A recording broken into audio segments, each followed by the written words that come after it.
عايز اوريكم الحب بتاع بولس الرسول،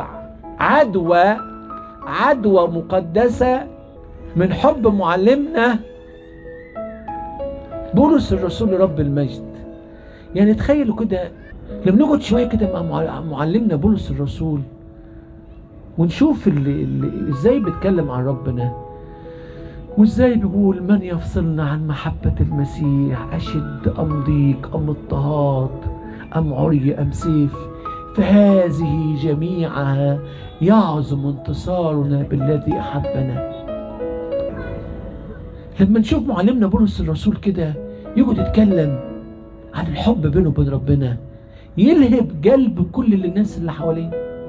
لما يقعد مثلا كده يقول: اهو برضه قلبه التهب بحد لما قعد يدرس في الكتاب المقدس وكده ويتكلم عن سحابة الشهود: بالإيمان إبراهيم، بالإيمان إسحاق، بالإيمان يعقوب، ويعوزني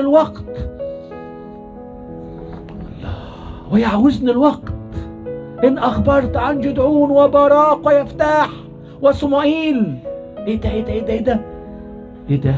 ده واحد قاعد يتعلم الحب على أصوله من الناس الحلوة دي.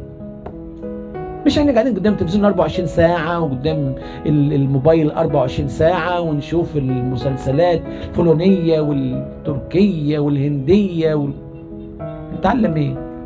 عند العالم ايه؟ العالم عنده ايه يديهولنا؟